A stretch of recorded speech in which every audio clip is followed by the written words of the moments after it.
What's up, man? It's the Bronco at the Frog coming at you with another reaction video. Go subscribe to Plan Tick. Get him to 32,000 subscribers for making this video. Why everybody is suddenly wearing football shirts? I shoot not. You know how football in America is probably not even a top 4 sport. It's probably like right there at number 5, possibly at number 5 on the outside. But you see more football shirts around here walking around than you do American football jerseys or basketball jerseys or hockey jerseys or baseball jerseys. My stipulation is that they just more swaggable to wear.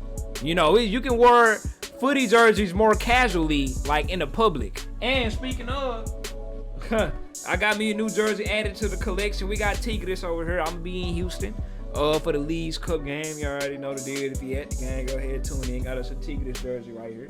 And I'm just adding on and on and on. Like footballs and footy jerseys come with so many different styles and colors, bro. It's just my green screen messing it up. But it come with so many different styles and colors that you can wear with so much different stuff. And it's just cool, bro. They just look cooler. The jerseys look way better than other sports. So that's my theory. But hey, Plan Tick finna go ahead and tell us what his theory is. Let's see what goes on. This is Timothée Chalamet, one of the most recognizable actors of his generation. Bro, in Doom, bro, I ain't gonna hold you. I just watched Doom for the first time not too long ago. And bro, that hoe was good. Well, Doom 2, that hoe was great. I rocked with it heavy. But my only critique on that is Timothée Chalamet, bro. He's just not intimidating as a leader. Like, you know, he's supposed to be the leader. He's supposed to be the leader of the whole little shindig that they had going on. He was yelling at everybody, trying to be a leader. He just he just gives me weenie vibes, bro. I'm sorry. Promoting his film on a late-night talk show. At first glance, it's just another style. What kid is that? But eagle-eyed football fans might spot something. Yeah, I've seen the NFL footy jerseys. Underneath the jacket, it took what? A French club, Saint-Etienne. Now for Chalamet, it's about the club he grew up supporting. But for others, that may not always be the case. Oh yeah, this nigga's last name is Chalamet. You could tell this nigga is French. He has French heritage, so that makes sense. I'm gonna say, bro, you gotta know real ball to pull up in a shirt like that. I'm finna say somebody must have gifted that to him or something. For Chalamet, it's about the club he grew up supporting. But for others, that may not always be the case. For instance, here's Kim Kardashian in a vintage Roma shirt. Rita Ora in a throwback Genoa top. Oh, that's swag. Travis Scott in a rare Borussia Mönchengladbach youth shirt from the 2000s. It's just for the swag. And Drake flexing a limited edition Juventus drop. That's swag. It's unlikely that Drake had a deep connection to Turin growing up, or any of these other clubs here for that matter. But these images prove one thing. Hey, that's every sport though. Well, with football shirts, you really, in America, there really is no allegiance put into it. It's just all about the swag. Football shirts have transcended the stadium and entered the mainstream. Too. For decades, wearing a football shirt outside of match day meant one thing: tribal loyalty. It was about identity, hometown pride, hardcore fandom. Yep. Sure, celebrities occasionally wore them, but usually as a gimmick or a promo stunt. Celebrities occasionally wore them, but Cena with a Cockboy shirt. Ugh. Or a promo stunt. Fast forward to now, football shirts are everywhere. When you go out on the streets, to the mall, or a music festival, you are bound to see a handful, much more than the past. And the wildest part, not everyone wearing these shirts is following the team week in, week out. Thanks. So how did we get here? Well, how did a piece of sportswear reserved for football heads turn into the global fashion flex? And what does that mean for football fans? This is Football Explained. Yeah, and to be honest, you don't even have to know what the team is, to be honest.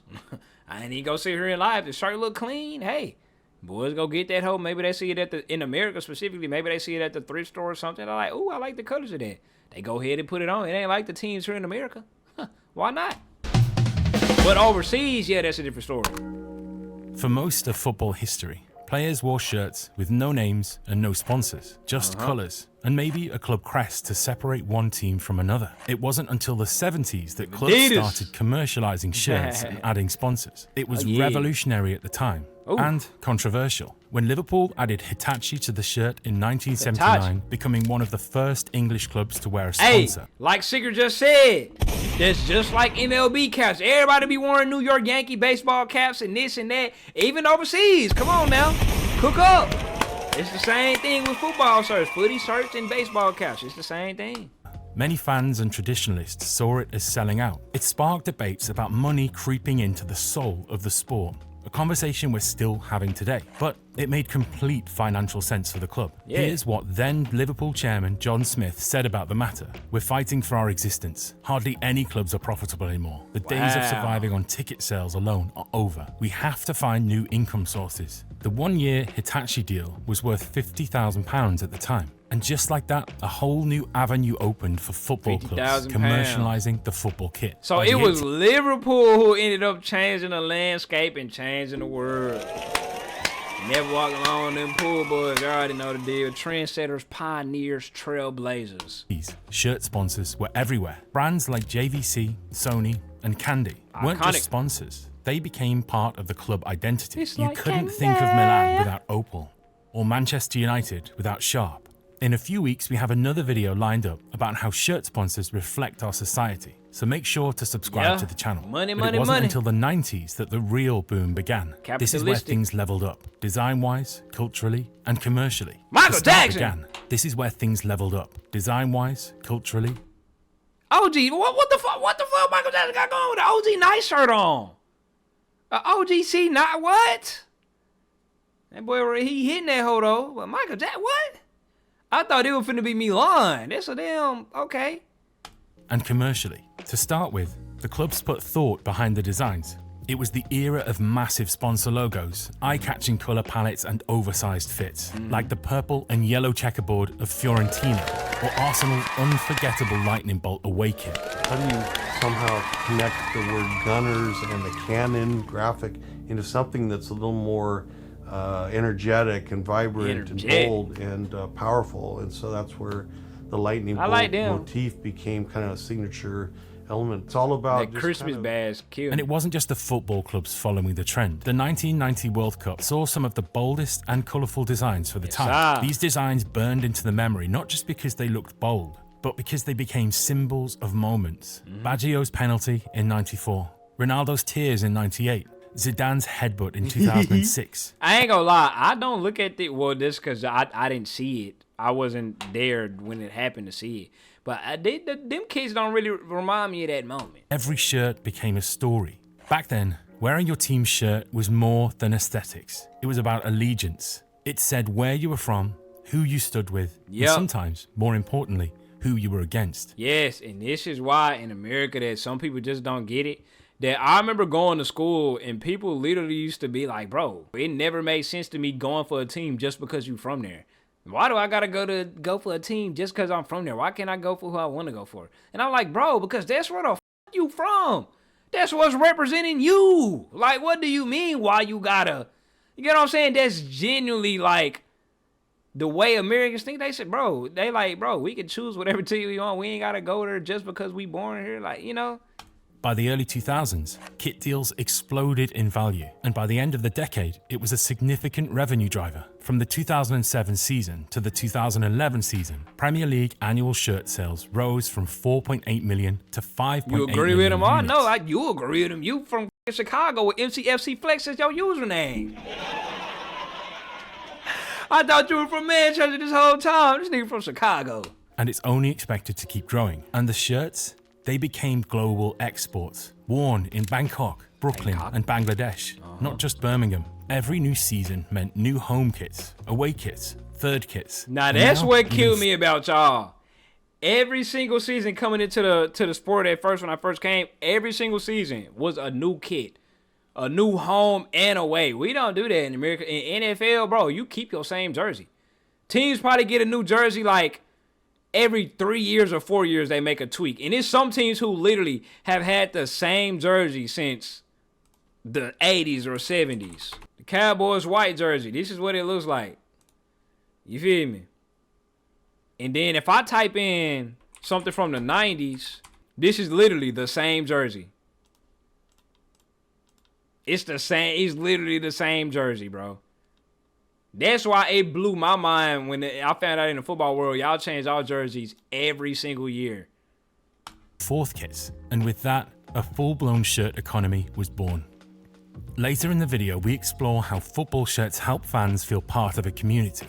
But did you know that during the 2020 lockdowns, 28.5% of fans said losing football impacted their mental health? And many say their mood still depends on how their team performs. If you're looking to improve your mental health and want to speak to someone qualified, then you might want to check out BetterHelp, who are the kind paid partners of this segment. Shout out them. Shout out BetterHelp. Get that money, baby. The link in the of therapy.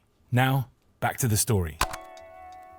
Fast forward to the 2020s, and something strange has happened. Football shirts are still being bought by fans, of course, but increasingly they're being bought by non-fans. People who can't name the starting 11, who've never watched a full match, who might not even like football, but if they see a cool retro shirt, their eyes would light up. Welcome to Blokecore, a trend that mixes vintage sportswear with casual street style, donned by younger millennials and Gen Zs. Think baggy jeans, Adidas Sambas, and a retro football shirt. Blokecore draws heavy inspiration from the casuals, a UK. Bro, everybody, ever since I've been like doing like this Gold Cup stuff and Leeds Cup stuff, like, you know, all of the content creator people that I'm down there with, they all wear these Adidas Sambas or like indoor soccer shoes. Ain't they with the indoor footy shoes, or their futsal shoes, whatever you want to call them?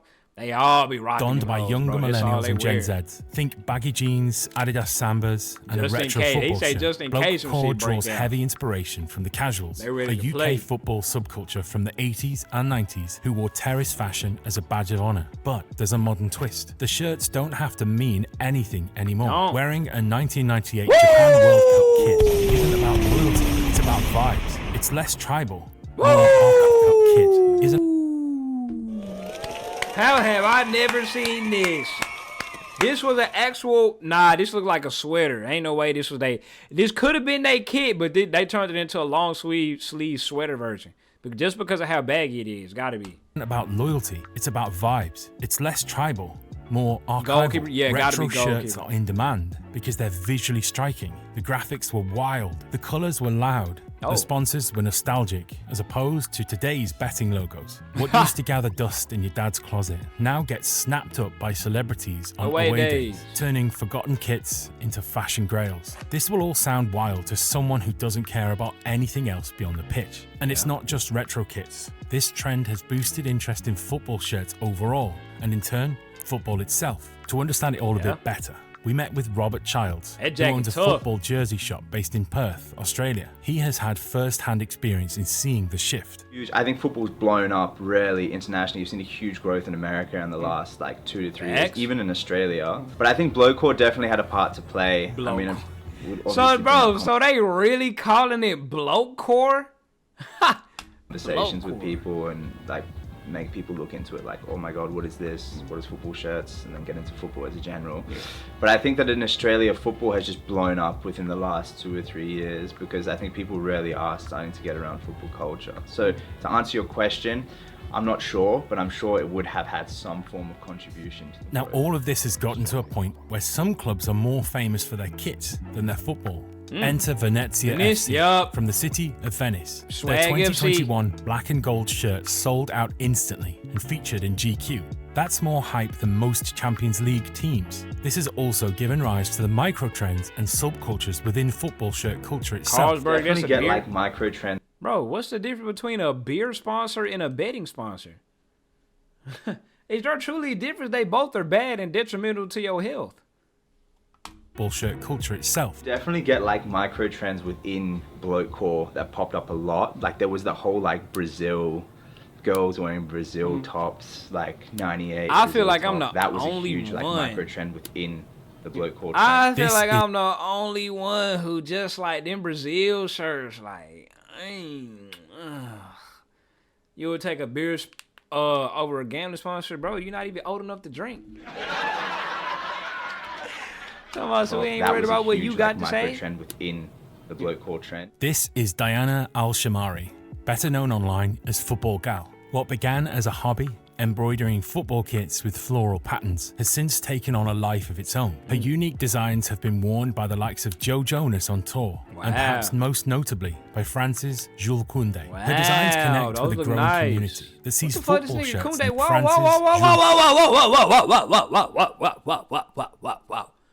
Y'all don't see a problem with this? This nigga Koundé is French. He over here wearing another nation's kit? Is this not a problem? Or am I tripping? Lisker say it's hard. The shirt is hard. But I'm saying, so as long as your nation don't have a rivalry with anybody, you cool with your players wearing another nation's kit. That's what you saying.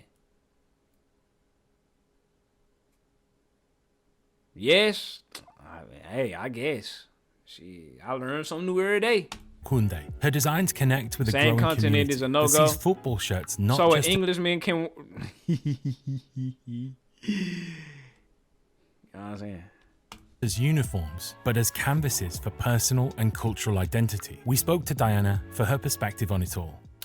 So football shirts already mean something to people, like a club, a country, a memory, a community, and so cool. They can, hey, don't even, you know, they go flip and flop and they go switch and all of that. Hey, you ain't even gotta go there, bro. You already know. I don't even feel like turning this video off the wrong direction, steering off the wrong direction. You get what I'm saying? But it's gonna be a whole bunch of hypocrisy and hypocrisy going on in the chat. adds That's another why I'm layer. gonna leave it alone. Something emotional or cultural, something individualistic, like a flower from where you're from, or a color that reminds you of, you know, your country or your city. It's still a football shirt, but it's yours, and I think that's powerful. I think people always looking for ways to make the game feel more personal and more reflective of their lives. I think this customization transforms something that is mass-produced into a unique Inter Miami, bro. They artifact Inter that Miami resonates blue on a kids look deeper tough. level. These The third instances edition? are examples that football shirt culture is evolving through the clubs, the designs, and the community. But there's one major player we haven't touched on yet: the brands behind the shirts and how they helped turn football apparel into a billion-dollar industry. Yeah. Brands in the business, Adidas Global and Nike. football apparel market is worth billions, and it's growing. It was valued at $6.49 billion in 2024, and it's projected to hit $10.57 billion by 2033. Clubs aren't just releasing one kit a year anymore. It's 3, sometimes 4. For some, see the in America in Major League Soccer, MLS only release one new kit a year, aside from special edition. They carry on either they home or away and alternate like every other year. It's a love letter to the game. For others, it's just a way to stand out. But for brands, it's solid business. Yeah, a 2023 survey by Statista showed NBA that over also, 38% they only do city of football edition, shirt buyers worldwide said they purchased shirts for fashion and style rather than to support a team. 38% In regions like Southeast Asia that's a and lot. part of Africa, shirt ownership often outweighs actual live match viewership. That shift is significant. It means brands aren't just designing for football matches anymore. They're designing for Instagram posts, fashion runways, and retro collectors. Just look at the resale market. Look, Sites like I got Classic this Football Tigres Shirts jersey. have grown. I ain't watched a single Tigres game in my life, bro. I probably only watched like one League and Mickey game in my life, and I'm sitting here with a Tigres jersey. You feel me? Into multi-million-dollar businesses with year-on-year growth that outpaces many official club stores. Even eBay and StockX report spikes around retro kit searches during major football events. We go see. And brands are naturally trying to get their slice of the pie. Nike is reissuing T90 boots and classic kits, and Adidas is bringing back their signature trefoil logo from the yesteryears. In fact, it could be argued that the retro kit trend saved Adidas's numbers after their them Real Madrid ones is so tough. Argued that the retro kit trend saved Adidas's numbers after their reported significant financial loss in 2022. And that was the fallout because of Kanye West making comments and them having to part ways I seen with people Ye, arguing fallout today. because I don't know why y'all do this all the time, y'all football fans. It was a post about Nike fumbling Messi or whatever, and they was talking about they signed Ronaldo anyway, so it ain't no big deal. And they was talking about how it somehow pivoted to Adidas versus Nike, and you know how y'all be, bro, Nike is only big in America, Adidas is bigger over the whole world and all of this. And it's like, bro, why y'all trying to act like Nike's not fucking big everywhere too? Adidas may be bigger than Nike worldwide, but Nike is not just big in America. Like, y'all need to stop that shit. Like, y'all as always just try to diss that, on the whole world. Like, bro, relax. because of Kanye West making comments and them having Why to Americans say Adidas like that? I don't know. That's a good question, to be honest. German guy is named after Adi Dassler. So it's Adidas. Because Adidas sound lame. Adidas sound better. So we say Adidas instead. You know what I'm saying? Part ways with Ye. And so everyone was like, oh, you know, Adidas are going to struggle. Where's Adidas going to go from here? And Adidas have really, I must say, had a good 2-year run since. Blokecore being a trend. And I think that, to be honest, is the main reason really why real Adidas has been doing really well. Naturally, brands and clubs would want to follow the dollars and make football kits available for everyone. It sounds like a win-win. Fans want shirts, clubs sell them, everyone's happy. That what Afro said, Adidas is closer to Puma and Under Armour than it is to Nike. I ain't gonna hold you. In the United States of America, I ain't gonna hold you, bro. That nigga, he's not lying. He's not lying. Ain't nobody in America just rocking Adidas, bro. No cap. Adidas had them a crazy run when I was in middle school with the Samoas and stuff. But after the Samoas, after them hoes went out of style, they came back up with the tracksuit. A fro boy from every country. Yes, sir. Fifth though. Shout out that man with the 42-month subscription. Appreciate you. What's up with it, boy? They had the Samoas, then they kind of went out. And then you said Samba's been the biggest shoe in the last 3 years? Wasn't nobody wearing, niggas not wearing Sambas in Lancaster, Texas, bro. I'm sorry. But they came back, you know, did that thing with their Adidas pants, the tracksuit, the pants. That's when Adidas really kind of started going up. Well, in America, I'm just saying in America. That's when they stock went back up after the Samoas fell off. But then after the little pants or whatever, it's just like, bro, Nike, bro, like I say, Adidas is in America, Adidas is closer to Puma in terms of robbery wise than Nike. Nike is like way up here. You feel me? But in football, just as in life, too much of a good thing comes with a cost. The average price of an adult replica shirt from a Premier League club in 2024 $100. could set you back from £80 to at least £180, and even more for the quote-unquote authentic versions, ones that mimic what players wear on the pitch. For a family with kids, that's hundreds per season. And that's just the home kit. Clubs now regularly produce away, third, fourth kits, along with multiple full-fledged capsule drops throughout the season, many of which are limited runs designed to spike urgency. This has created a culture of overconsumption and exclusion. For many longtime fans, the explosion feels more like exploitation than celebration. Fans who once proudly wore their club colours now feel priced out of their own team's identity. In some cases, supporter groups have even protested the release of new kits mid-season, calling them cash grabs. Cash grabs, we won't forget. And look at the letters, they put the pound sign as the E. Mid-season, calling them cash grabs. Then there's the counterfeit boom. With demand rising and prices surging, counterfeit shirts have flooded the market. According to a 2023 report by the OECD, fake football merchandise made by shirts. I know a lot of people be getting on people's head or ass for buying fake footy. Bro, I don't give a damn, fool. It's so much, but footy shirts cost so much money. Well, go ahead and get that fake shirt. Up a large share of the estimated 450 billion global counterfeit trade. Some are near identical copies sold online. Others are fantasy kits blending club crests with unrelated designs. This was spotted by Elia, a guy who runs a small retro football shop in the heart of Rome called Gol Roma. Oh yeah, the retro shops, the actual shop people, they out here losing money. I ain't gonna hold you, bro. With $288, you could get you like 20 replica shirts for that amount of money. And them replica shirts, they are hit or miss, but it's like a 60% chance that them hoes is damn near exactly like the original. The store, and later had a chat with him. He mentioned that while he welcomed the surge in interest of retro kits, he was fearful of the counterfeit culture that was simultaneously growing. I think that they killing the market with the fake jerseys and reproducing everything and everything. Even in the Italian culture of football I got jersey. hella fake jerseys from I see many soccer. people Y'all coming in remember the that?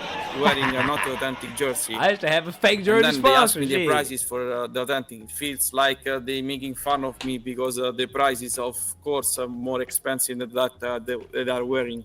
His So career that ended one over is kind coke. of sad. This dude, I think that it's rare to find now in the younger generation people that actually believe in authenticity. You know what I mean? Like, people don't care if something's fake or something's real. no, You know, like, because of how much stuff costs, bro.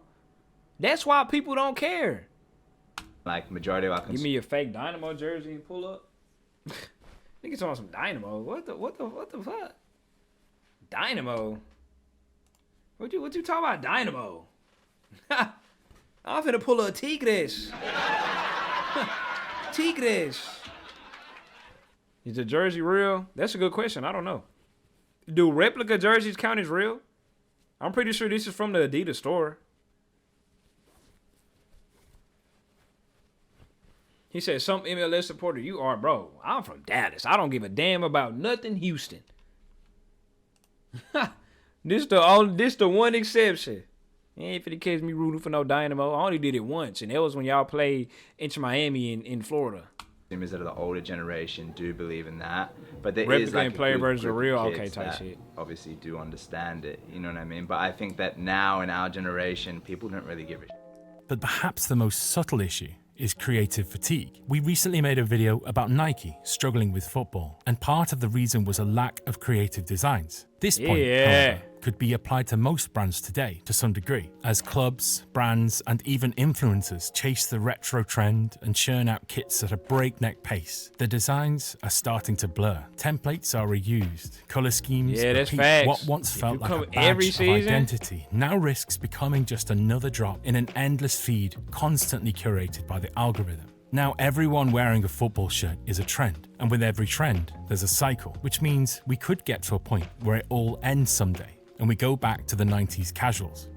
Possibly. I think that's starting Trends to repeat obviously theyself. fizzle out a little bit now, which is actually somewhat a good thing for us because it brings back like the people that actually like fans. I mean, like everyone that loves football, of course, but I think that the actual market of football kits is now starting to get back to normal, which is really good. Here's the thing, football shirts are full of contradictions. They represent community, yet chase exclusivity. Yeah. They honor tradition, but thrive on trends. Yeah. Not everyone wearing a retro kit knows the backstory, and that's okay, because football, above all, is for everyone.